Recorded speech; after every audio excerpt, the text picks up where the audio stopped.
Boa tarde a todos, sejam muito bem-vindos a mais uma live especial aqui da nossa OAB Subseção Sapucaia do Sul. Na tarde de hoje, 1º de setembro de 2020, temos realmente uma live especial, fugindo um pouco dos temas especificamente jurídicos.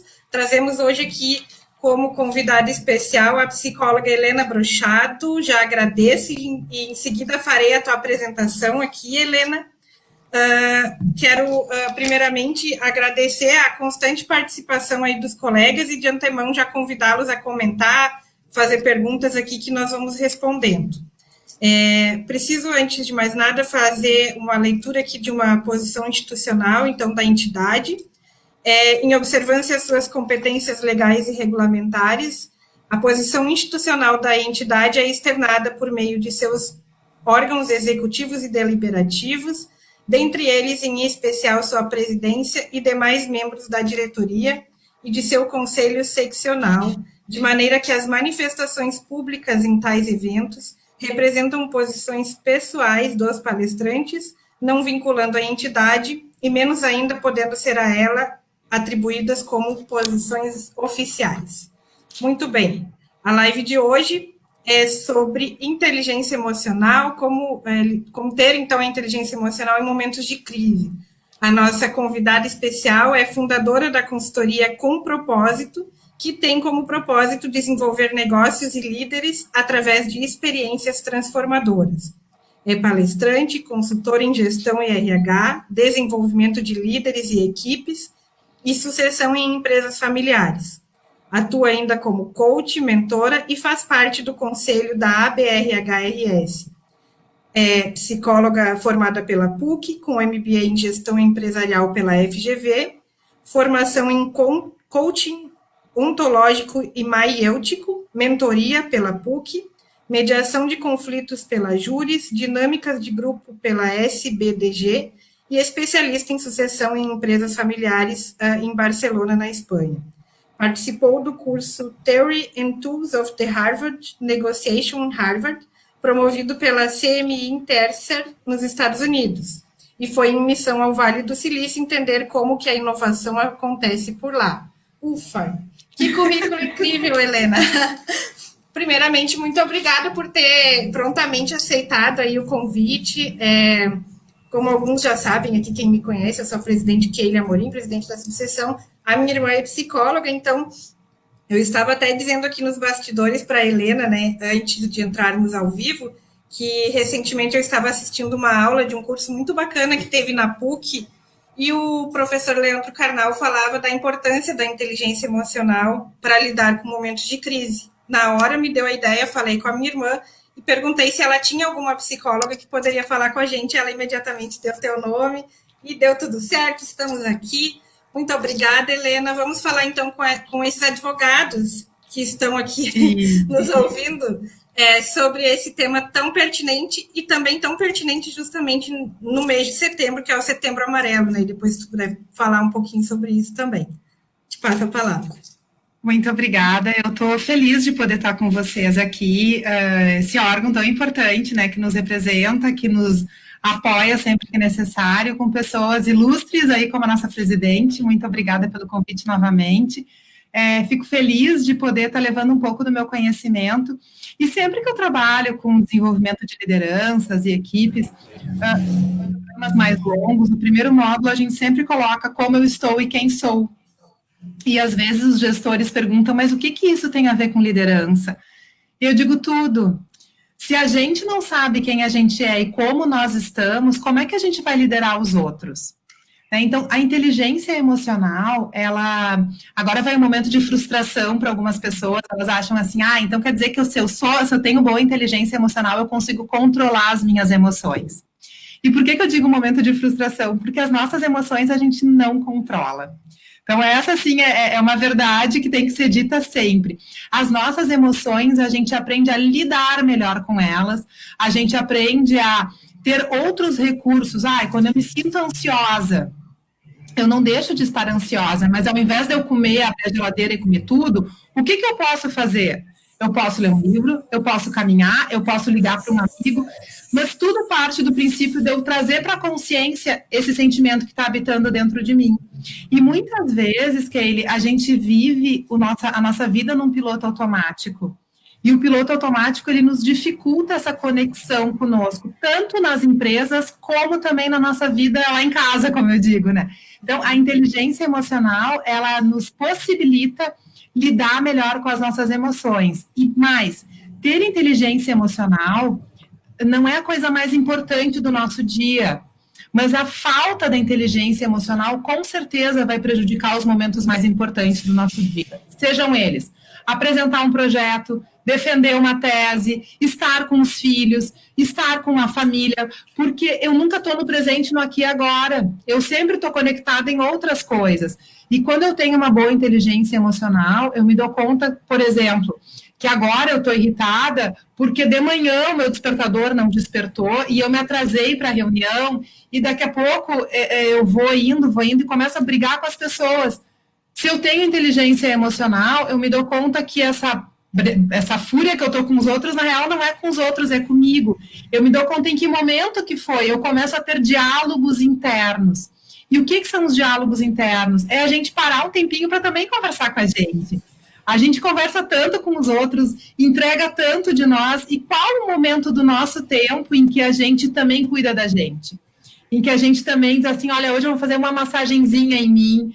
Eu brinco que a gente tem que tomar um banho no escuro, uma vez por mês, nem que seja, uma vez por semana, que é aquele momento teu, sabe? Que não vai ter ninguém para te incomodar, em que tu vai poder te conectar e pensar o que está acontecendo comigo, como é que eu estou me sentindo, como é que estão as emoções que estão habitando em mim, porque a gente também não tem só uma emoção habitando na gente. São várias emoções ao mesmo tempo.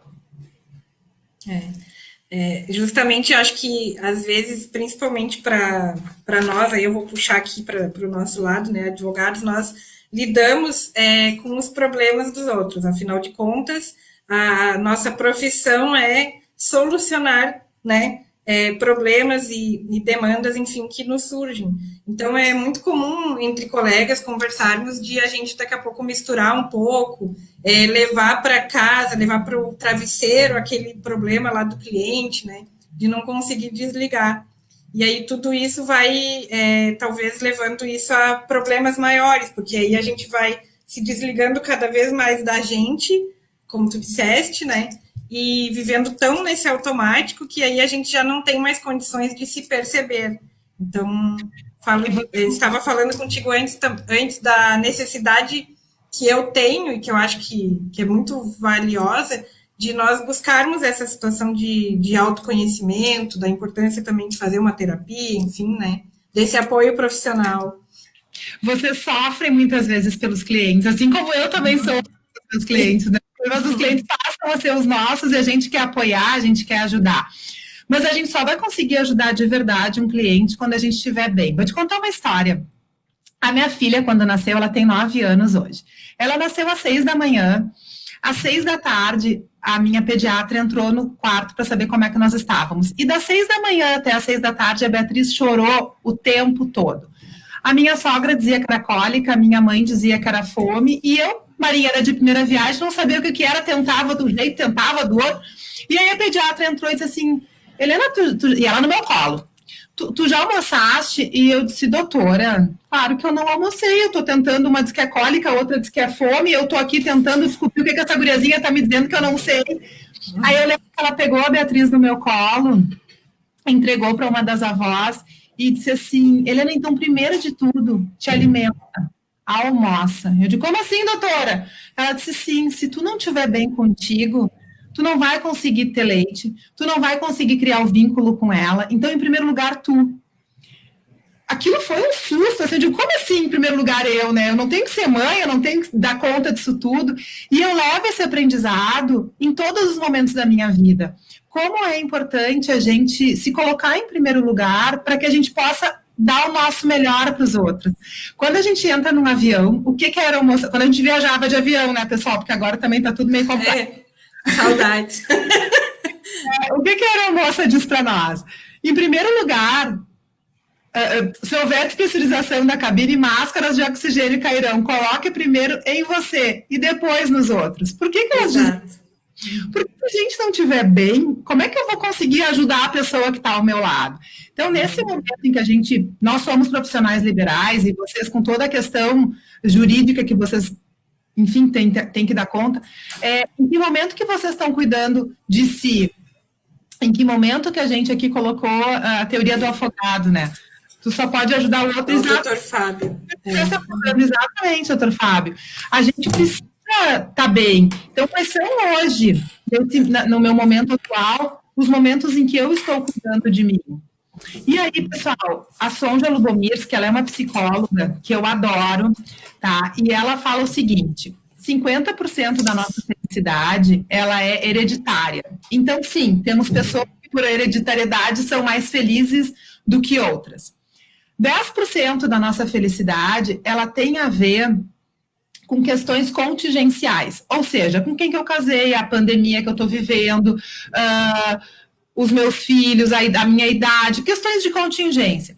Mas 40%, e aqui que a gente tem que olhar, 40% da nossa felicidade tem a ver com as nossas atitudes intencionais. O que são atitudes intencionais? É como eu me posiciono frente ao meu dia a dia. Com que óculos eu enxergo a minha vida? Outro dia, o João, meu filho de 4, eu tenho 2 filhos, a de 9, que eu já contei a história, e o João de 4. O João pegou o óculos da Beatriz, cor-de-rosa, e disse: mamãe, tá tudo cor-de-rosa aqui em casa. E eu disse: João, me fala. Ele disse: pois é, botei esse óculos e tá tudo cor-de-rosa. E eu dizia: João, é que assim, quando tu bota o óculos cor-de-rosa, tudo ao teu redor vai ficar cor-de-rosa.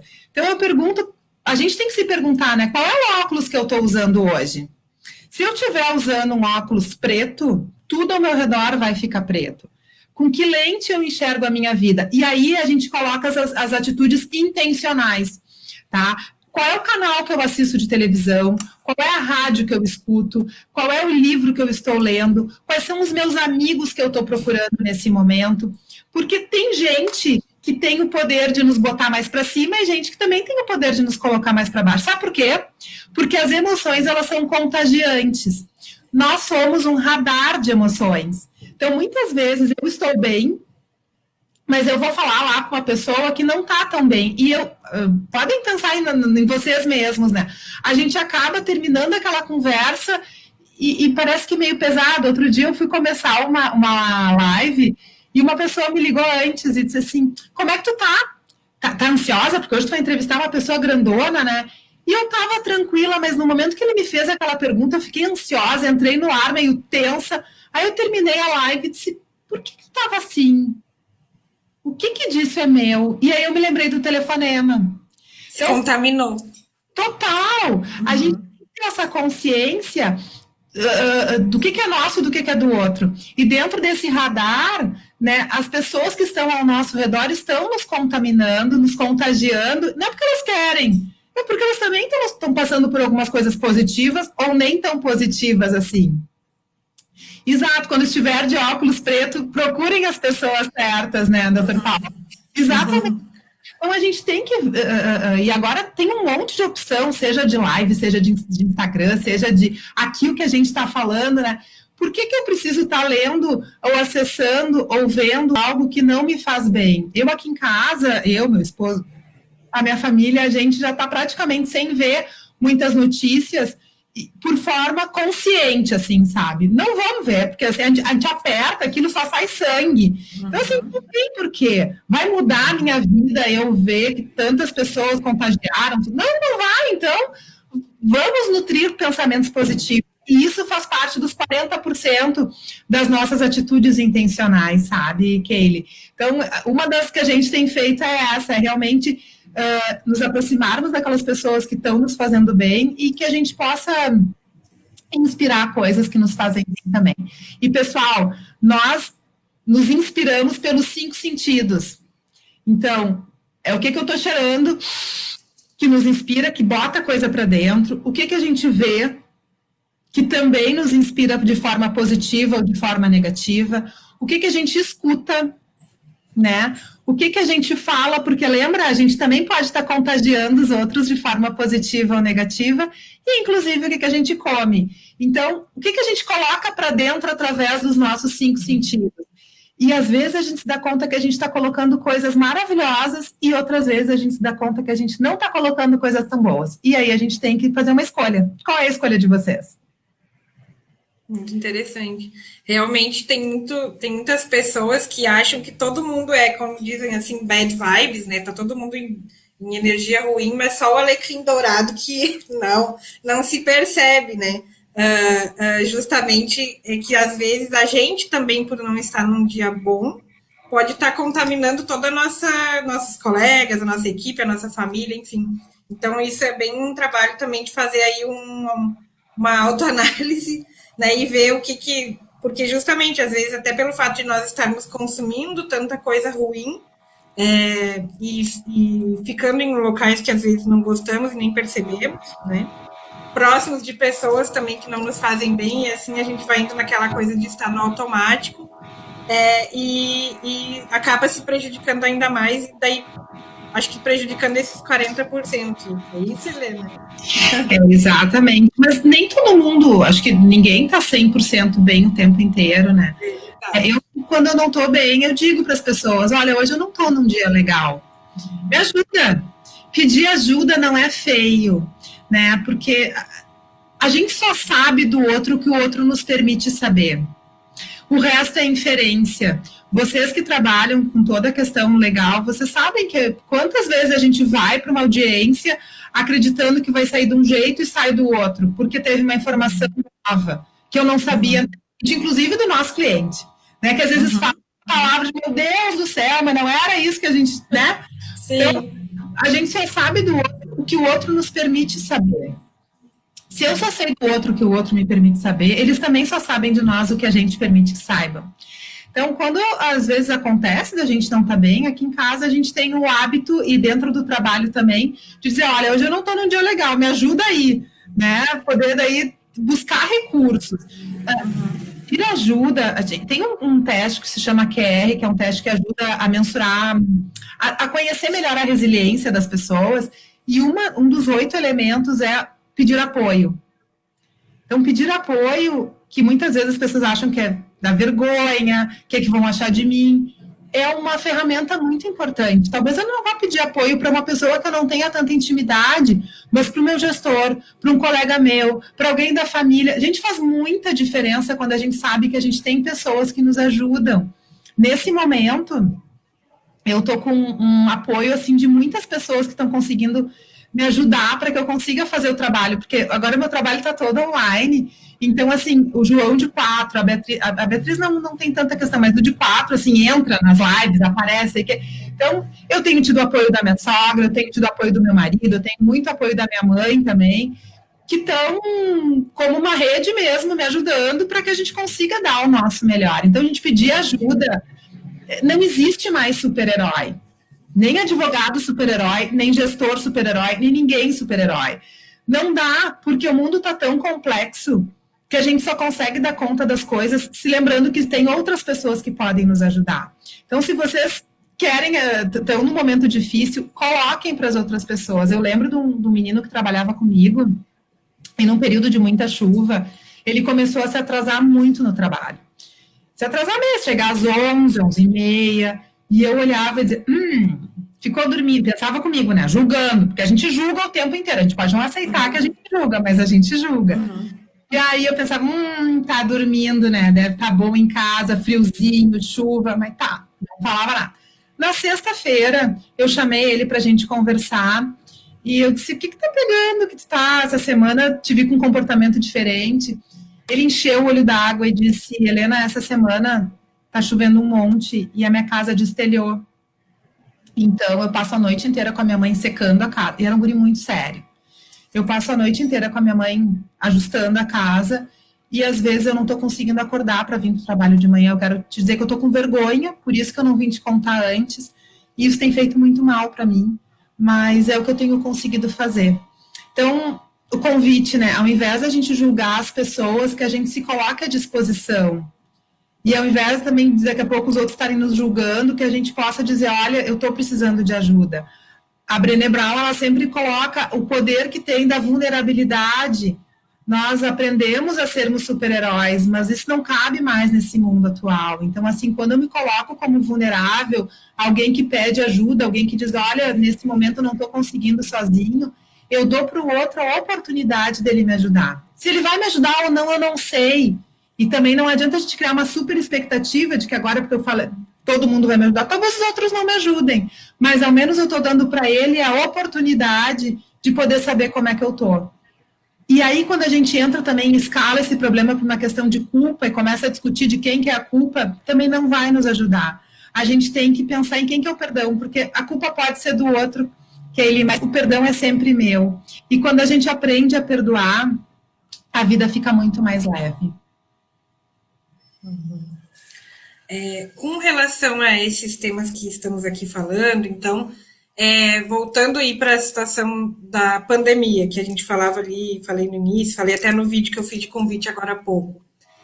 A pandemia, até tem meme aí na internet, brincando que a gente tinha planejado um 2020 cheio de ideias, quem não tinha, né? Ou que ia viajar, ou que ia fazer um projeto, isso e aquilo, e a pandemia veio, não perguntou para ninguém, aconteceu, está acontecendo, e ainda, outro dia eu falei numa outra live aqui, que se nós não fomos infectados e não tivemos nenhum amigo ou parente que foi, que passou por situação difícil, ainda temos muito a agradecer, né? Mas é claro que a gente sabe que é difícil ver sempre o lado bom, porque, como tu disseste, nem todos os dias estamos bem. E eu, Helena, eu defendo particularmente uma ideia de que ninguém é obrigado a ser feliz o tempo inteiro também, né? A gente tem muito a ilusão aí das redes sociais, vidas perfeitas, etc. E não é todo dia que a gente está feliz e está tudo bem. Eu sou dessa opinião. Mas é óbvio que a gente vai no dia a dia, e aí falo em especial nesse momento de pandemia, né? Tentando ter que lidar assim com aquilo que parece inevitável, que é inevitável, na verdade, e que estava completamente fora dos parâmetros aí, do teu planejamento, enfim. E isso vai, não sei qual é a palavra, mas isso vai desanimando, isso vai fazendo com que daqui a pouco a gente olhe e não enxergue mais a saída, né? Então, deixa as pessoas, às vezes, em momentos de desespero. Então, como que a inteligência emocional pode auxiliar a gente quando se vê assim nesse caminho, parece que sem saída? Que especialmente a pandemia trouxe. Tá, e aí usando isso também com o Setembro Amarelo, né, a questão dos índices de suicídio, enfim. Temos questões que são de doença mental, tá? E nas questões de doença mental, a gente tem que pedir ajuda para um profissional da área, tá? E muitas vezes a pessoa que está com a dificuldade, ela não tem nem a consciência de que ela precisa. Então, às vezes, a gente tem que pegar pela mão mesmo e dizer, olha, vamos junto e eu te ajudo nisso. Então, a rede nossa, social, também pode estar nos ajudando nisso. Voltando agora, para quem não está na questão, e aí eu preciso diferenciar um pouco, porque a doença mental, ela precisa de um apoio, de um acompanhamento. E aqui a gente está falando um pouco mais da saúde mental. A psicologia positiva, a inteligência emocional, eles são um ramo da psicologia que olha a saúde, tá? E a gente tem vários ramos da psicologia que olham a doença. Então, quando a pessoa está com uma doença, ela tem que sim buscar um profissional que vai ajudar ela, seja através de terapia, seja através de medicamento, seja através de um apoio, e a gente não pode negligenciar isso. Quando eu fazia faculdade, a gente ainda estava naquele conceito de que quem dizia que ia se matar só queria chamar atenção. Isso já mudou. Né? Hoje, quando a gente escuta alguém falando que está pensando, que está com algum pensamento suicida, que está com algum comportamento diferente, a gente não olha mais pensando nessa pessoa quer chamar atenção. A gente já olha com uma preocupação de que talvez essa pessoa realmente venha a cometer qualquer coisa, e a culpa que vai ficar em mim se eu não puder ajudar essa pessoa. Então, aconteceu alguma coisa, gente, é nossa obrigação apoiar essas pessoas, tá? Por favor, tenham atenção a isso. É uma doença grave, a depressão, ela causa morte, e a gente tem que apoiar essas pessoas sim, tá? Então, feito isso, vamos olhar agora através da lente da psicologia positiva, da inteligência emocional, que olha para o lado da saúde, tá? Pois bem, então a gente está lá na nossa zona de conforto. O que é a zona de conforto? É onde eu tenho baixa insegurança e baixa incerteza. Eu sei como é que funciona, eu estou acostumado com aquilo, a minha rotina está ok.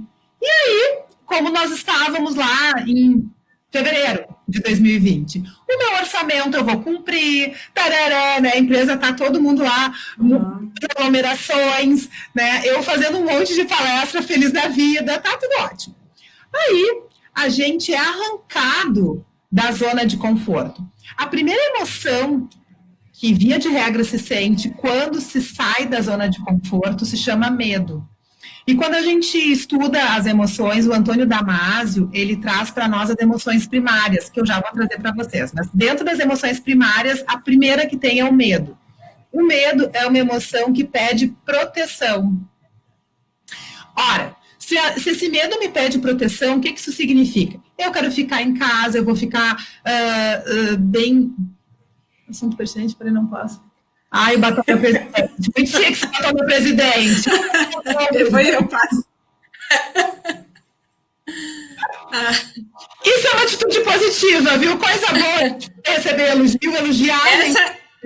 A doutora Mônica, nossa coordenadora de eventos, ela sempre me faz rir. Então, ela é uma das pessoas que tem atitudes muito positivas sempre. É ótimo, a gente tem que nutrir essas pessoas na nossa relação. Com certeza. Bom, então o medo é essa primeira emoção que a gente sente quando sai da zona de conforto, e o medo é uma emoção que nos pede proteção, tá? Quando eu tô querendo me proteger, pensa numa criança que quer se proteger, ela se tapa e fica quietinha ali, ela não tem ideias novas, ela acha que não vai dar certo, ela tem medo, ela se treme toda, a gente não é muito diferente. Então, essa é a primeira emoção que tem, e esses pensamentos de que vai dar errado, de que se alguém vier me falar alguma coisa, eu já fico tenso. Aí a gente começa a vivenciar essa experiência nova, lá vamos trazer esse Covid, né? E a gente começa, então, a aprender. Aprender não significa que a minha ansiedade, que a minha insegurança diminuiu. Significa, sim, que eu estou conseguindo me dar conta que também tem coisas boas. Por exemplo, eu era uma pessoa que eu viajava de segunda a segunda e que agora não viajo mais. Então, também tem sido bom. Eu também tenho conseguido ficar mais em casa. Eu também agora me acordo um pouco mais tarde, porque eu já me acordo, não tenho que pegar o carro, não tenho mais a questão de transporte. Parece que o nosso tempo rende muito mais. Então, a gente começa a entrar numa zona de aprendizado. Zona de conforto, medo, e agora, então, a gente entra na zona de aprendizado, que é se dar conta que estamos aprendendo coisas novas, né? Depois da zona de aprendizado vem a zona de superação. Então quer dizer que agora eu posso fazer live pelo Face, pelo Instagram, pelo LinkedIn, que coisa boa! O que eu vou fazer? Eu consigo, então, atender clientes de todo o Brasil que antes eu não conseguia. Uau, então agora eu quero mais clientes de fora, porque eu consigo ter o meu escritório de advocacia, eu consigo fazer palestras, enfim, o que seja, numa outra forma eu quero me superar. Então, essas são as 4 etapas, né? Sair da zona de conforto, entrar na zona do medo, ir para a aprendizagem e buscar a superação. A questão é que algumas pessoas saem da zona de conforto e vão direto para uma zona chamada zona do caos. Na zona do caos, eu não fiz esse escalonamento e aí eu fico realmente sem recursos para conseguir lidar com isso. E aí que mora o perigo. Quem está na zona do caos tem que pedir ajuda.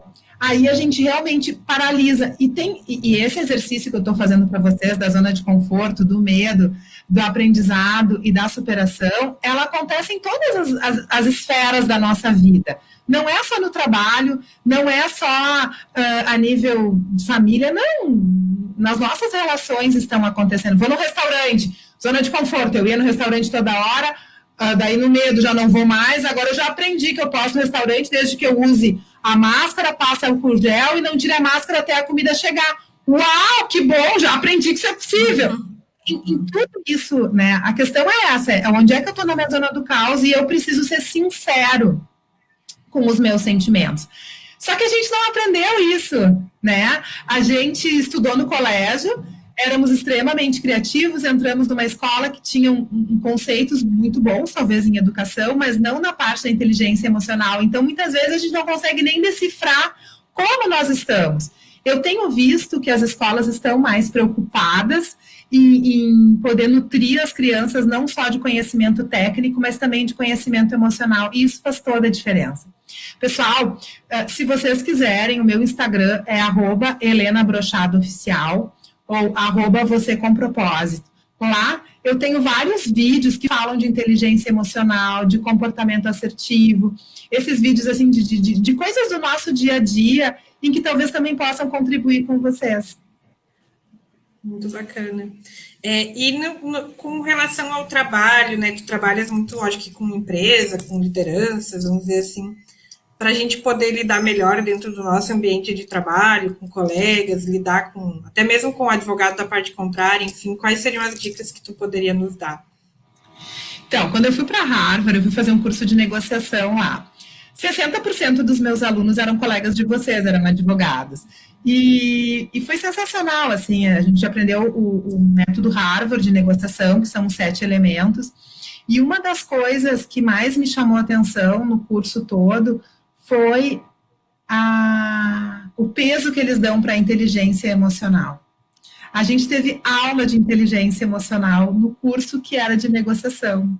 Então, os 7 elementos da negociação, tudo começa pelo relacionamento e pela comunicação. Então, como é que estão os meus relacionamentos, inclusive com a parte contrária? Porque senão eu não entro nem numa negociação. O relacionamento e a comunicação, eles são antes do círculo de valor da negociação, que é a negociação em si. Então, se a gente quer olhar assim, o outro lado, que a gente busque sim se relacionar da melhor forma possível, e uma das coisas que também se escuta muito lá é seja incondicionalmente positivo com o outro lado, mesmo que o outro lado não seja. Então, o que eu, dentro do meu comportamento, posso fazer para ser mais assertivo dentro desse processo? Porque a advocacia é uma negociação, né? A nossa vida, pessoal, é uma negociação. A gente negocia desde o momento que a gente acorda, a gente negocia com o nosso sonho, a gente negocia com a nossa família, a gente negocia com os nossos gestores, a gente negocia, assim, com o juiz, com partes. Então, a nossa vida é uma negociação. Então, o relacionamento é extremamente necessário. E depois a gente entra no segundo elemento, que é a comunicação. Como que eu me comunico com a outra parte? E aí a gente entra numa questão super delicada, porque a negociação, ela muitas vezes a gente usa ironia, a gente usa um apelido que daqui a pouco não vai facilitar. Então, o que eu posso tirar da minha negociação que não é necessário? E o que eu preciso incluir? Eu preciso incluir para o outro os meus sentimentos, a minha intenção em estar aqui agora. Qual a minha intenção? Por que a gente está aqui, né? Então, a gente começa a construir uma comunicação positiva, para que depois a gente entre realmente no círculo de valor da negociação, que é os interesses, né? Em que a gente saia da posição do que aquele quer e do que a Helena quer, e que de verdade nós entremos nos interesses, que é o porquê que a gente quer isso, para que a gente quer. E muitas vezes, numa negociação, a gente fica muito na posição só da choque. Eu preciso, sim, entender o interesse meu e do outro lado, e muitas vezes o outro lado não quer contar. Então, a gente lidera a negociação, sim, já contando dos nossos interesses, para que depois a gente possa gerar opções. Um bom negociador é aquele que gera opções. Então, nunca a gente fecha um acordo em cima do que veio inicialmente, a gente tem que criar opções, co-criar. As opções, elas são bilaterais, é eu contigo, juntos, criando possibilidades.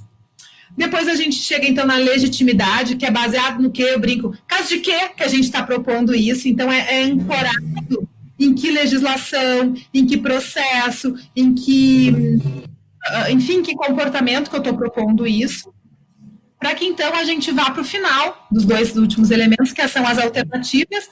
As alternativas, elas são unilaterais, ou seja, se a nossa negociação não evoluir, qual é o meu futuro? O que fica para mim?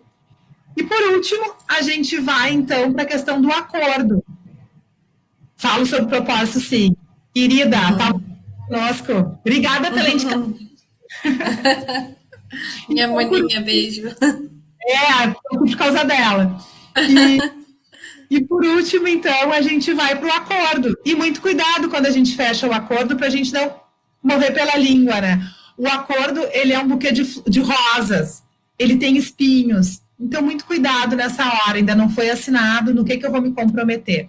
No momento que eu entendo todos esses 7 elementos, a gente consegue sim se relacionar melhor, porque a gente se dá conta de que eu não vou fechar nenhuma negociação se eu não levar em consideração a outra parte, se eu não escutar, né? E isso tudo precisa de muita inteligência emocional, porque às vezes a gente está com tanta raiva que a gente não consegue escutar.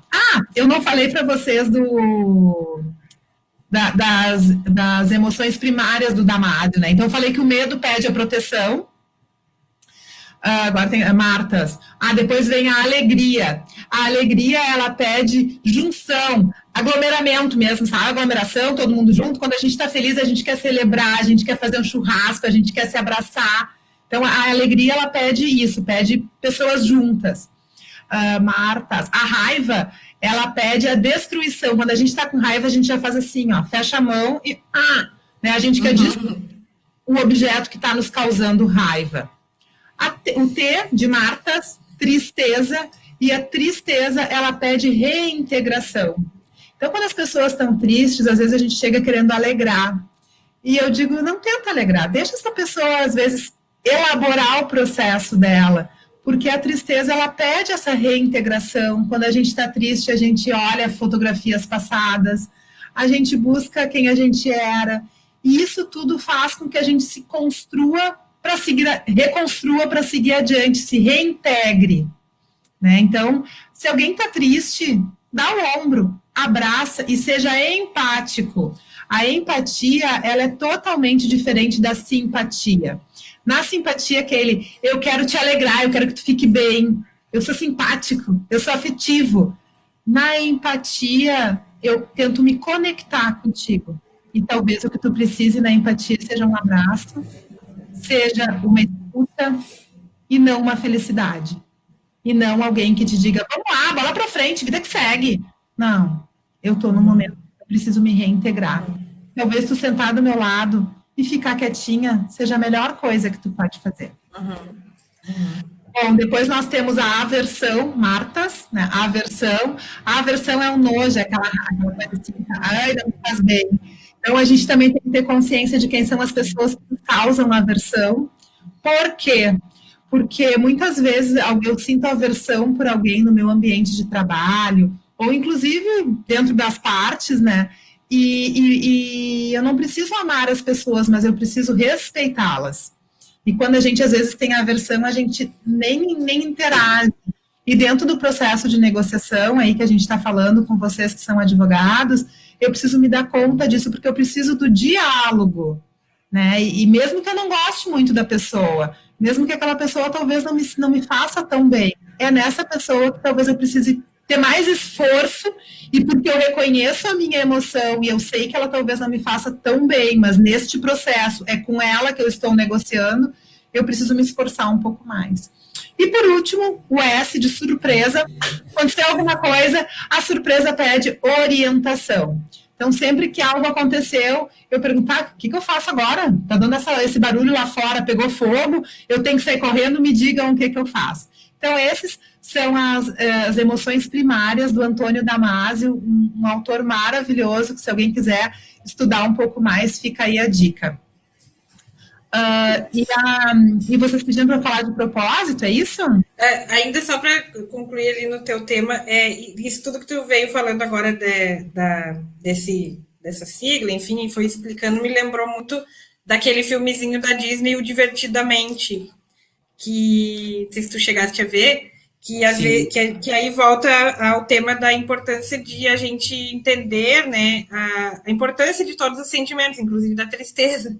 Porque aquilo que eu falava antes, às vezes a gente tem essa coisa, principalmente das redes sociais aí, uma necessidade de só ser feliz, né? De achar que só isso que importa, mas na verdade a tristeza também é importante, como tu bem colocaste, né? Sim, e não tem emoção boa, emoção ruim, pessoal. Tem a emoção necessária, né? A emoção possível. Então, eu quero colocar muito isso para vocês. A gente quer todo mundo estar feliz, sim, e vivemos uma vida de redes sociais em que todo mundo só posta ali o que está dando certo, mas todo mundo tem seus dias terríveis, todo mundo também tem as suas inseguranças. Quando o negócio aconteceu, eu estava com a minha agenda lotada. E aí foi um cliente que desistiu, o outro que adiou, o outro que cancelou. E aí eu digo, meu Deus do céu, o que, que vai ser de mim? E aí eu me dei conta do medo, né? Gravei, inclusive, um vídeo falando disso. E aí eu cheguei no mercadinho da esquina, e o mercadinho da esquina, naquela semana, ele me disse, Helena, venham aqui comprar, porque se vocês comprarem, a gente vai ter o mercadinho aberto. E se vocês não comprarem, a gente vai fechar. Aquilo me fez tão mal, eu digo, meu Deus do céu, o mercadinho, tá todo mundo na mesma batida. E faz um mês que eu fui no mercadinho e eles estão fazendo pizza, que eles não faziam antes. Então, também fiz um vídeo disso. Lembra do mercadinho da esquina? Agora eles estão fazendo pizza, ou seja, eles tiveram medo, aprenderam a conviver com esse medo e agora já estão fazendo um outro produto que antes não tinha. Eu acho que a gente precisa viver as nossas emoções, aceitar que tem dias que a gente não vai estar tão bem. Nesses dias, pedir ajuda, em primeiro lugar para si, né, se conectando e dizendo, não adianta eu ficar irritado com os outros se eu tô mal, se é algo meu. Respira, aceita, e aqui em casa a gente tem um brinquedo que a gente diz assim, vamos recomeçar. E parece que só dizer vamos recomeçar já alivia. Então digam para vocês, vou recomeçar hoje o meu dia.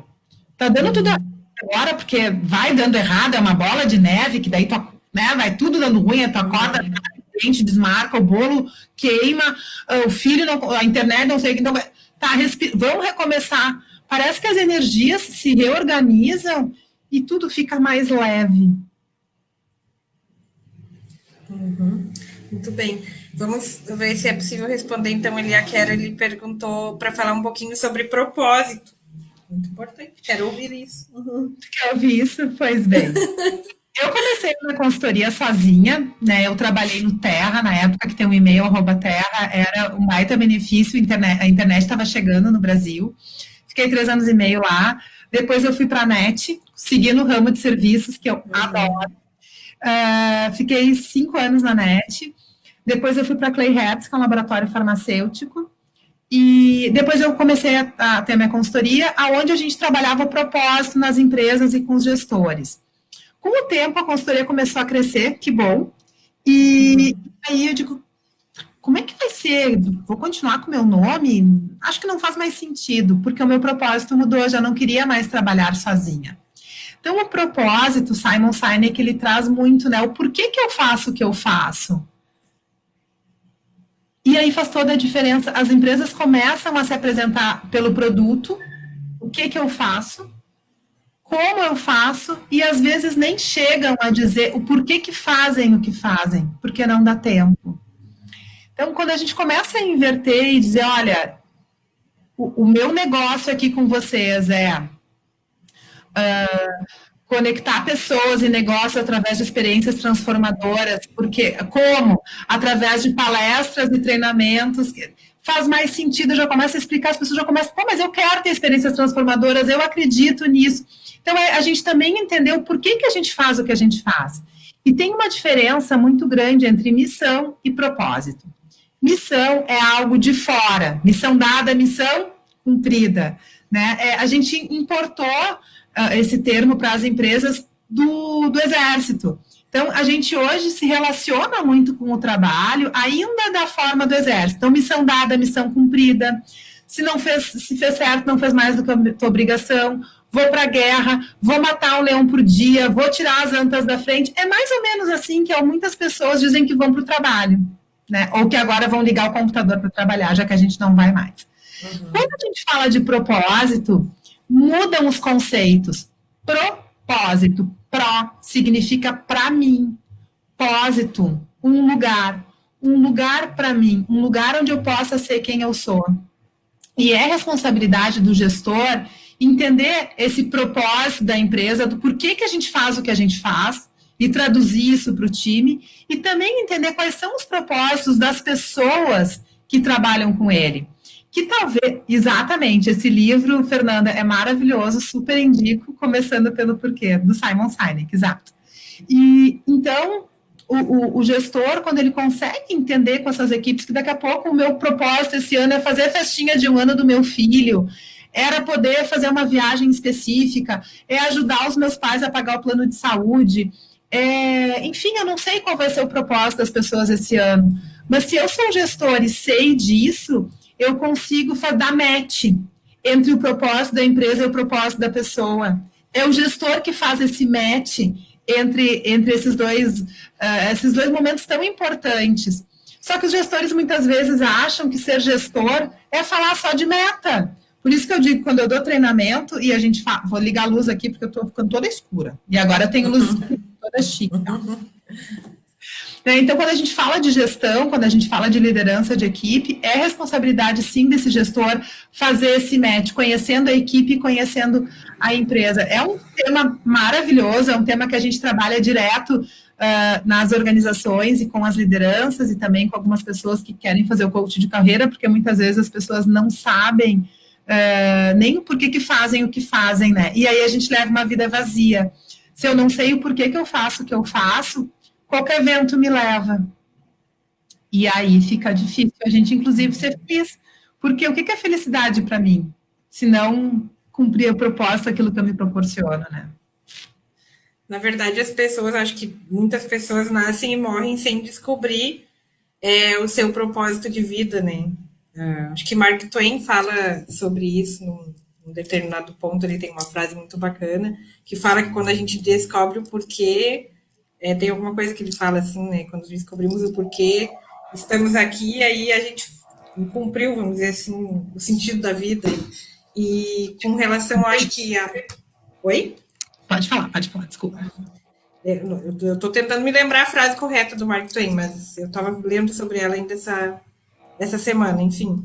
Mas creio que essa situação do propósito, me parece, Helena, que também ajuda num momento de crise, por exemplo, né? Porque aí tu mantém o foco ali no que alheio, vamos dizer assim, ainda que com todas as dificuldades e apesar delas, ter o propósito nos ajuda, porque é possível que eu enxergue onde eu quero ir, que é como tu disseste, né? De fazer as coisas terem mais sentido para nós. E às vezes a gente lê assim sobre propósito, parece uma coisa tão grande. Ó, minha mãe aí, agora minha mãe que entrou, viu? Tá em família. Quando a gente pensa assim numa Madre Teresa de Calcutá, num Dalai Lama, fica algo tão grande que eu digo, meu Deus do céu, mas isso é tão distante de mim. Então, o que a gente tem que fazer quando a gente vê algo tão grande, tão distante de nós? Fracionar. Quando a gente tem uma meta muito grande, e é uma meta talvez anual, de daqui a 2 anos, o que a gente faz? A gente divide ela em pequenas ações que ficam mais fáceis para o nosso cérebro aceitar que isso é possível de ser feito. Então, se a gente tem um propósito que talvez não esteja tão claro para mim, porque as pessoas também muitas vezes acham que, meu Deus do céu, meu propósito tem que ser mudar o mundo. Não, calma, muita calma nessa hora. Pensa, nesse mês, o que tu vai fazer de diferente para ti e que tem a ver com a tua felicidade, com aquilo que tu acredita? Ah, nesse mês não sei. Ok, nessa semana, o que é possível que tu faça, que tu vai fazer com que tu te aproxime daquilo que tu quer? Ah, Helena, ainda não sei. Bom, e nesse dia, então a gente conseguir fracionar um pouquinho de algo que daqui a pouco é tão gigante, tão grande, que a gente fica até paralisado lá, a gente vai quase que para a nossa zona do caos, fraciona em algo menor. O que nesse mês eu vou fazer para contribuir para o que eu acredito? O que nessa semana eu vou fazer para que contribua para o que eu acredito? Bom, e daqui a pouco nesse dia. Então, é aí que, de novo, a gente vai para as nossas atitudes intencionais. Se algo é tão grande, qual é a minha atitude intencional que eu consigo transformar em algo menor? Que eu consigo transformar em algo mais fácil e palpável e possível de realizar? Eu acho que essa é a questão. E que seja leve, pessoal. Acho que a gente está vivendo uma vida assim tão pesada, né? Que parece que tudo é tão complexo, tudo é tão... Não, que seja leve. A gente agora está lançando um curso, que é uma formação, são 6 encontros, que é gestão em um cenário complexo. Quem quiser saber mais, pode entrar no link da minha bio, @HelenaBrochado Oficial, ou @você com propósito, aonde vão ter 6 encontros, são 6 manhãs, não, 6 noites, a gente vai fazer de manhã, mas as pessoas pediram para a gente trocar para a noite. Então, vão ser 6 noites, 6 quartas-feiras, aonde a gente vai estar explorando toda essa questão do cenário complexo, do propósito, da negociação, da inteligência emocional, da que mais? Da inteligência emocional, da inteligência. Como é que a gente também pode fazer para ter outras formas de inteligência que também são importantes e valorizadas? Se alguém tiver interesse, vai ser uma formação bem bacana, porque a gente, quando criou, eu e a Andréa, a gente pensou, o que as pessoas estão precisando? E a gente se deu conta que, independente de eu ser autônomo, de eu ser um gestor numa empresa, a gente está vivendo um cenário extremamente complexo e que os gestores e as pessoas estão perdidos, né? Então, a gente juntou vários itens que têm a ver com essa demanda e convidamos algumas pessoas que não moram no Brasil, que têm experiências internacionais, embora sejam brasileiros, para poder relatar como que é fazer gestão com equipes em lugares diferentes, com horários diferentes, com culturas distintas, que muitas vezes a gente nem imagina, né? Por exemplo, como é que é fazer uma negociação com alguém no Japão, na Rússia, e isso é complexo também. Tem que levar em consideração a cultura das pessoas, tem que levar em consideração como é que se negocia lá, né? No Japão, por exemplo, toda a negociação ela é feita no nível mais operacional, mas sim tem um momento em que a gente escalona ela, mas é um momento muito mais de proforme. A negociação já foi fechada antes.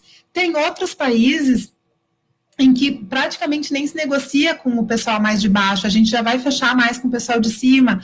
Como é que a gente conversa, como é que a gente lida com a equipe? Então, a gente sim levou para um cenário mais extremo, que é no global, né, no globo, como é que as pessoas se relacionam e crescem num cenário complexo, mas a gente vai estar trazendo muita atividade e conceitos práticos, porque todas as questões que a gente trabalha aqui na Com Propósito, e eu acredito, tem que ter vivência e tem que ser aplicável, sabe? Senão fica muito sem graça, ninguém gosta, não dá espaço na nossa cabeça para botar mais coisa que não seja aplicável, né? E aí a gente entra na diferença da criança, que é a pedagogia, para a andragogia, que é o estudo do adulto. A criança, ela aprende para a vida. O adulto, ele aprende para o aqui e agora. Então, quando a gente vai dar um treinamento, a gente sempre pensa, disso tudo que a gente está ensinando, o que essas pessoas podem aplicar aqui agora?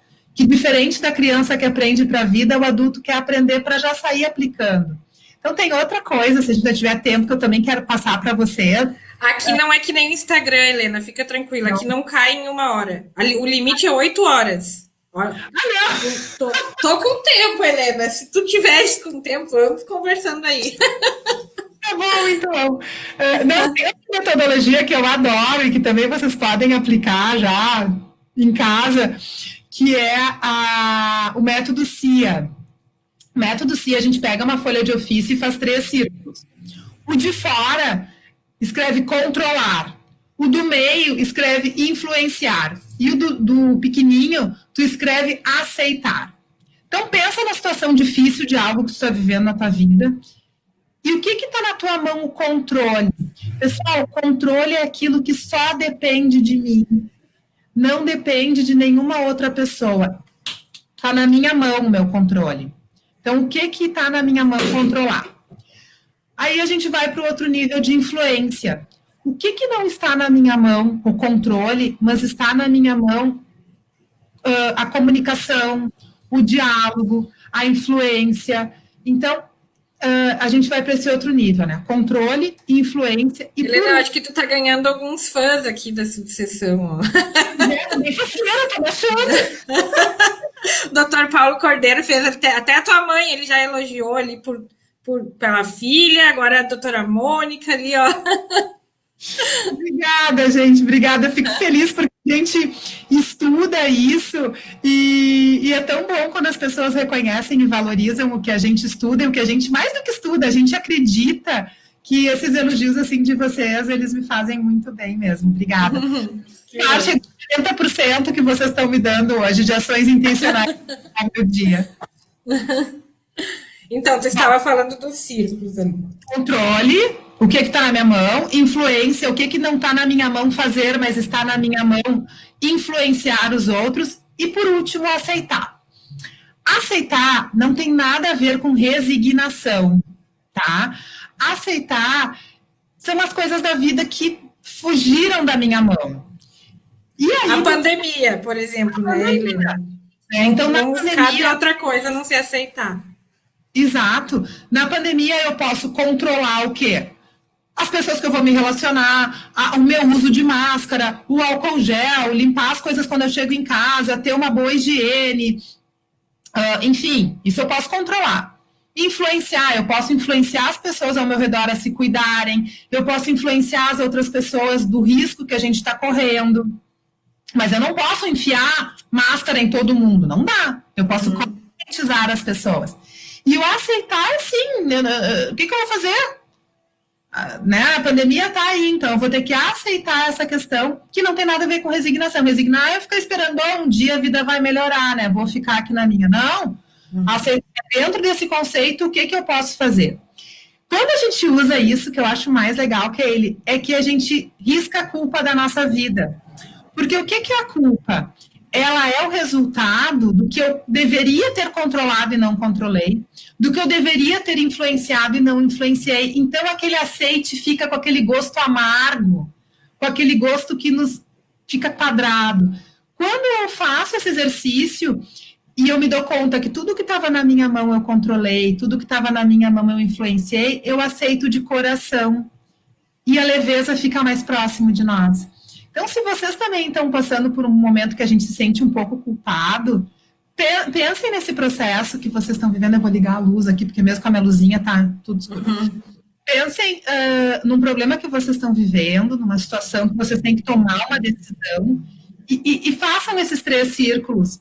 É fácil, gente, é muito fácil, e tem um resultado muito legal. Vou só ligar a luz um minutinho. Quem tiver ainda alguma pergunta, quiser colocar. Obrigada, doutora Terezinha, que está sempre, nossa conselheira, que está sempre participando aqui das lives, nossos colegas todos. Helena, sabe que tu estavas falando ali disso, eu fiquei já trazendo para mim, né? E eu falo sempre que nós, eu acho que talvez tu concorde, nós, né, somos os nossos maiores inimigos. Porque se eu faço essa análise aí dos círculos que tu colocou, aí mais me dou conta de que muitas coisas que eu acho que não são legais no meu dia a dia, na minha vida, cabem a mim mesma mudar. E aí o peso sobre nós, às vezes, fica maior. E aí a gente lida com a questão da procrastinação. E talvez teríamos que marcar até uma outra live aí contigo para falar sobre isso. Eu sempre converso com muitos colegas que têm também muito problema com essa coisa da procrastinação. E o que mais nos... Quem lida com isso se dá conta muitas vezes disso, né? O que mais causa ansiedade, vamos dizer assim. Na verdade, eu já nem sei se é a ansiedade que causa a procrastinação ou vice-versa, né? Já conversei muito com a minha irmã sobre isso, ela já me deu muitas dicas também, sabe que ela é psicóloga organizacional, então ela fala ali, me dá metas, me dá tarefas, e aí às vezes eu fujo dela para poder procrastinar. Então, eu já estou indo para terapia por isso, assim, também. É bem importante falar um pouco disso também. O poder do hábito. Vamos lá, Steven Covey. Procrastinação. Bom, em primeiro lugar, eu acho que assim, a gente tem que aceitar que a ansiedade... Ó, a doutora Suzy já está dizendo para a gente marcar outra live aí, ó. Marca. Tá, vamos lá. A procrastinação, desculpa, a ansiedade, ela é inerente ao ser humano, porque todas as emoções, elas fazem parte de nós. É comum as pessoas virem até mim perguntando, Helena, eu preciso deixar de ser ansioso. Eu digo, para quê? Porque eu sofro com ansiedade. Bom, então tu tem que aprender a sofrer mesmo com a tua ansiedade, porque, gente, a ansiedade nos faz mover. A ansiedade... Ela é até benéfica, né, em alguns momentos. Ela é benéfica. A questão é quando ela nos traz sofrimento. E aí a gente tem que aprender a ter, de novo, mecanismos que a gente, por ter consciência que neste momento eu estou ansiosa, o que eu vou aprender a fazer? E, de novo, se eu não conversar comigo, eu não vou ter diálogos internos que vão me ajudar a trabalhar com a minha ansiedade. Eu não vou deixar de ser ansioso, eu não vou deixar de ter medo. Ter medo nos protege, o medo é proteção. Bom, mas esse medo ele também me paralisa. Então eu tenho que ter me dar conta de que ações que eu posso fazer quando essas emoções têm. E aí cada pessoa vai ter uma ação diferente. Com relação a procrastinar, Kelly, eu também, em vários momentos, sou procrastinadora. Então, eu tenho aqui, ó, a minha lista do to-do. Uhum. Eu sempre tenho a lista do que eu tenho. E aqui é meu caderno de hoje, tá? Então, todos os dias Tá eu tenho a cheio lista de coisinhas ali. do que eu vou fazer. E essa lista, ela tem que ser viável. Me acontece, às vezes, de colocar tanta coisa para fazer que eu não dou conta de nada. E aí, o que acontece? A gente se frustra, a gente quer morrer porque não conseguiu fazer. Então, a gente também tem que se dar conta da nossa quantidade de coisas que a gente tem uma vida, qual é a nossa carga horária de trabalho para isso, e se lembrar que, bom, se eu não conseguir fazer tudo hoje, amanhã é outro dia. E eu também preciso ter tolerância comigo, senão a gente morre, ou vai ficar mais ansioso, ou pior, tenta resolver as coisas na cama dormindo, e aí a gente tem aquela ansiedade horrorosa, porque ou coisa bem triste quando a gente tem insônia, né? Tudo fica gigante, tudo fica muito difícil, então a insônia ela também não está nos ajudando. Então eu tenho aqui ó, o que eu vou fazer, bom, se não deu conta para fazer hoje, eu vou ter que deixar para amanhã. Tem coisas que a gente sofre sim, porque não deu, e eu queria sim ter acabado hoje, era uma proposta, era um treinamento, era um projeto. Bom, mas e por que eu não priorizei isso antes?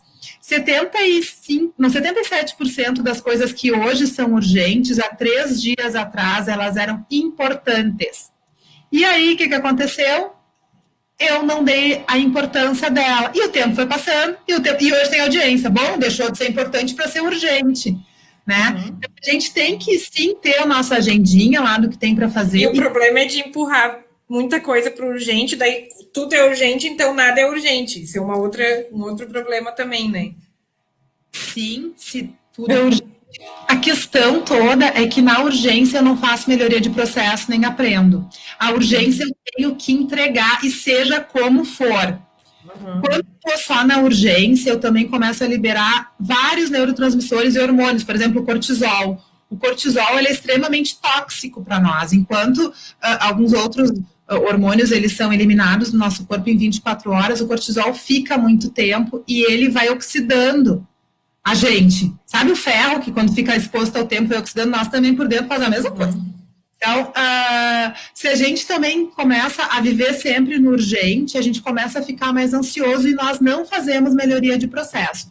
A melhoria de processo, o aprendizado, se dá no quadrante importante. Então, a gente tem uma vida com 4 quadrantes, né? Urgente, importante, delegável e exclusível. Eu esqueci o nome da palavra, bota lixo, né? Então, o que é urgente do meu dia? É aquilo que eu tenho que fazer aqui agora, porque esse é o prazo.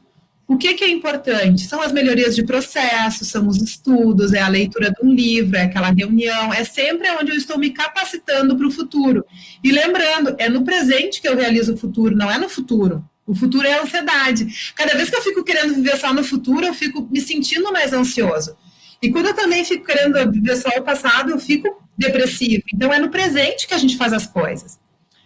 Bom, os 4 quadrantes. Então, urgente, importante, delegável. O que eu posso pedir para outra pessoa fazer? E, gente, tem tanta coisa nessa agenda que a gente bota. E por que eu estou fazendo isso? Por que eu não peço para alguém fazer isso? Lembra a busca de apoio? Eu tenho muita dificuldade com isso, Helena, de delegar. Os 4 quadrantes. E o último quadrante são daquelas coisas que a gente faz e que não adiantam para nada, não alimentam. Então, assim, às vezes eu vejo o pessoal vendo série. Ver série é bom, mas ver um capítulo, não precisa ver a série inteira hoje. Descartável, lembrei a palavra, descartável. Então, a gente tem que dividir a nossa agenda, o que é importante, o que é urgente, o que é delegável, o que é descartável. Claro que um pouquinho de descartável também é bom. Fala, desculpa que eu não... Não, só para dizer que realmente aí, talvez, que nem eu, assim, percebo muito que eu não consigo delegar muito. Eu sempre acho que é mais rápido eu fazer do jeito que tem que ser feito, né? Do que passar para alguém. E aí eu tenho colegas aqui, eu tenho sócios, eu tenho a secretária, tenho estagiária, E, por exemplo, no meu cargo como presidente da OAB, a gente tem a diretoria, tem todo o conselho, tem, enfim, e às vezes até a minha vice-presidente, a doutora Rosinelli, se ela estiver assistindo, ela reclama para mim, ela diz, tu tem que delegar, mas eu não consigo, e não é por mal, entende? Eu não consigo. Claro que faz mal para mim só, né? Isso, na verdade. Para as outras pessoas também, porque a nossa equipe, quando a gente delega para eles, eles se sentem importantes, eles se sentem pertencentes, eles se sentem que tu tem confiança neles, então, claro que para ti é para quem faz mais mal, porque a tua agenda sempre vai estar lotada, porém, quando tu também delega para os outros, tu causa esse sentimento de pertencimento para as outras pessoas, e todo mundo quer se sentir reconhecido, pertencente e amado. Então, a delegação também é uma forma da gente mostrar para as pessoas que a gente reconhece elas, que a gente ama elas e que elas pertencem ao teu escritório. É. Estou aprendendo mais e reforçando mais, então, esse sentimento. Tenho tentado fazer isso, de delegar mais, tanto no ambiente do escritório quanto na própria ordem. A doutora Suzana está pedindo para repetir o nome do livro, acho que é o livro que a Fernanda falou. Fernanda, comece pelo porquê. Comece pelo porquê. Então, lá embaixo, é que eu tô com o livro embaixo, se ele tivesse aqui eu já mostrava. Mas ali vai ficar também, doutora Susan, salvo nos comentários ali que as meninas falaram sobre isso. Então, realmente, são temas bem importantes aí, que eu acho que tudo isso se conecta com a questão da inteligência emocional, né, Helena? É que quando tu é apaixonado por uma coisa, tudo se conecta, sabe? E eu acho que a vida, ela é de conexão. Então, sim, a inteligência emocional se conecta com negociação, que se conecta com a questão da produtividade, né, que a gente estava falando aqui, que está se conectando com a nossa felicidade, que vai sim estar conectando com o propósito. E acho que a gente veio ao mundo para conectar, sim, as pessoas, o conhecimento, poder estar aqui nesse momento trocando com vocês. Eu estou bem parceira. Que bom. Bom, só que da nossa conversa eu já vi que surgem subtemas ou temas outros que já fica desde já o convite para ti voltar a conversar com a gente. Fiquei muito curiosa para saber mais sobre esse curso de negociação que tu fizeste. Acho que a advocacia tem muito a aprender realmente. Por exemplo. Pode fazer aquele, um curso aí para vocês. É verdade. Tem agora, a gente tem aí a possibilidade de fazer cursos online, né? Afinal de contas, então cada vez mais colegas podem participar. Inclusive, porque sabe, Helena, que quando a gente faz a tentativa aí, como tu falaste ali de exemplo, de negociação, até agora, desde março, a gente não tem audiência presencial, mas quando chegava numa audiência ou numa reunião, às vezes no escritório, né? E que a gente tenta conversar com o colega da outra parte, eu tenho muito interesse sempre de... Até brinco, às vezes, se alguém aí dos colegas da parte contrária estiver ouvindo, vai saber que é verdade o que eu estou falando. Às vezes um colega lá, entrou um processo, ele recebe, né, a notificação para defender o cliente, me liga. Doutora, quero saber se a senhora tem interesse em acordo. Eu sempre respondo assim, eu sempre tenho interesse em acordo. Começa assim a nossa conversa, né? Então, às vezes, eu percebo que eu tenho feito assim, relações muito bacanas com colegas que eu conheci por serem parte adversa. Por outro lado, a gente percebe, nesse período todo aí que eu tenho já advogado, enfim, a doutora Susan está ali com a gente, tem uma experiência muito maior, deve saber muito mais disso, mas da dificuldade de, às vezes, tu chegar numa audiência ou tu ligar para um colega e ele não tem, nem quer conversar, nem quer... Já aconteceu, Helena, de eu chegar numa audiência e dizer boa tarde, tudo bem? E o colega não me responder. Porque não sei, né? Enfim, às vezes talvez pessoaliza muito a causa, que daí é outro problema. Mas eu tenho para mim que nós, advogados, temos muito a ganhar se a gente não tiver essa postura aí contrária à possibilidade de acordo, se a gente estiver aberto para ouvir, para entender, para negociar, o nosso cliente que tem a ganhar, né? Então, talvez aí seria bem importante a gente ter realmente aí um curso sobre negociação, para todo mundo se qualificar mais, entender os outros vieses da questão aí. Né? Semana passada a gente fez um curso aberto, eu ainda não tenho a data do próximo, mas, de novo, eu vou repetir, né? Lá no meu Instagram, todos os cursos que a gente tem a gente disponibiliza as datas então se vai estar vocês cheio de informações lá. tem informação. E se vocês quiserem receber por e-mail também, vocês podem entrar no site www.compropósito.com.br e entrar no nosso mailing. Então, também todos os cursos que a gente vai estar oportunizando, vocês vão estar sabendo. Eu aqui não tenho, como não tem inscrição para estar aqui, eu não tenho os e-mails de vocês para também poder Mas mandar. quem quiser, Helena, pode colocar o seu e-mail aqui nos comentários, porque a live vai ficar salva no Facebook. E aí, de repente, alguém da equipe da Helena pode vir aqui depois para buscar, né? E também, lógico, o mais ideal seria ir lá nos perfis profissionais da Helena. Nos perfis a gente fica sabendo de tudo que está acontecendo, né? Então, seguindo, né? Tem o perfil mais profissional, que fala só de trabalho, e depois tem o meu, que fala de trabalho e de família. Daí, de vez em quando, posto uns vídeos lá da família, umas bagunças que a gente também faz bem gostosas. Mas então, vamos realmente, já vi que tem colegas interessados, vamos conversar sobre esse projeto de repente, fazer ainda esse ano um curso de negociação, seria bem bacana. Isso aí a gente conversa, divulga depois. E, claro, já ficar o convite aqui para a gente falar em outra live, um tema que tu tenha percebido aí que a gente possa, daqui a pouco, estruturar para falar só sobre isso. Tu viu que é um bate-papo, o pessoal interage. Acho que por hoje podemos, né, ir finalizando. Não sei se tu teria mais algum tópico para conversar agora. Eu quero muito te agradecer a oportunidade de estar aqui, né, desse pessoal aqui que foi extremamente generoso com todos os elogios e comentários, a Carol por ter feito a nossa ponte, e realmente a vida é feita dessas conexões, dessas pontes. Fiz um trabalho com eles lá na Cirtec, com os gestores, e foi muito bacana, foi no final do ano passado. E agora, então, aqui contigo a convite dela, né? E é isso, gente. Muito obrigada por ter me dado a oportunidade de estar aqui com vocês, dividindo um pouco do meu conhecimento, aprendendo um pouco de vocês, fazendo relembrar de algumas coisas que a gente às vezes estimulado, né? Para estar recordando. E é isso, contem comigo, eu sou uma pessoa bem ativa nas redes, eu respondo para quem me perguntar alguma coisa, sim, eu respondo, porque as pessoas, não responde. Não, a gente aqui responde tudo, porque a gente acredita que hoje eu estou precisando de vocês, amanhã vocês é que estão precisando de nós, a gente, enfim... Tem que manter, né, relações aí. Exatamente. Helena, nós que agradecemos, fiquei muito feliz de que tu tenha prontamente aí aceitado o nosso convite. E depois que me dei conta que hoje é dia 1º, que a nossa live ficou marcada para o primeiro dia do mês, justamente no Setembro Amarelo, e aí eu fiquei pensando das conexões aí misteriosas, né? Que bacana. Nada é por acaso. A gente poder falar sobre isso. Desde já quero te dizer que a Subseção de Sapucaia fica de portas abertas para ti, para o teu trabalho, e que logo depois, então, a gente conversa sobre essa outra ideia que a gente pode construir. A nossa ideia aqui, enquanto gestão da subseção, e a Mônica ali que tinha comentado, é a nossa coordenadora de eventos, sabe, é cada vez mais qualificar a advocacia.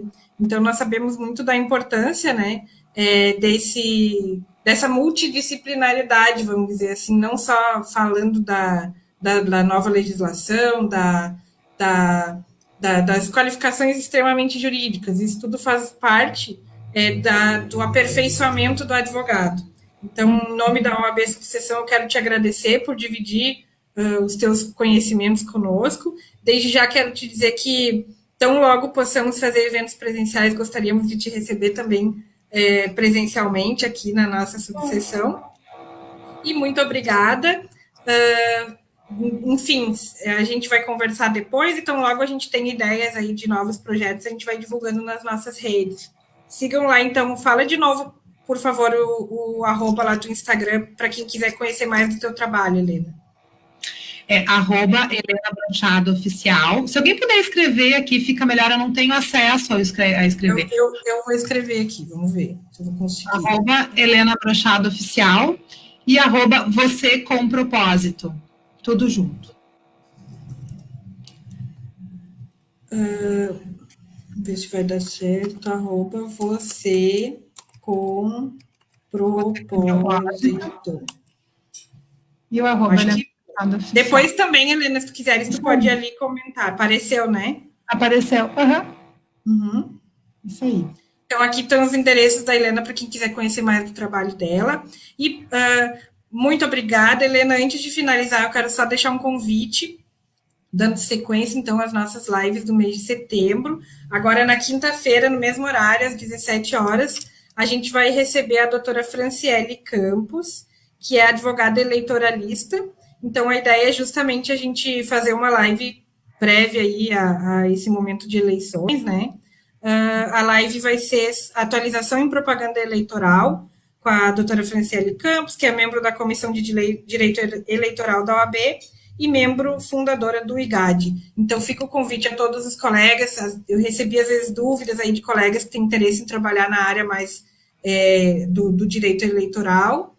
Também os pré-candidatos aí do município, da região, o pessoal que trabalha com partidos políticos, muito conhecimento vai vir aí dessa live na quinta-feira, dia 3, às 17 horas.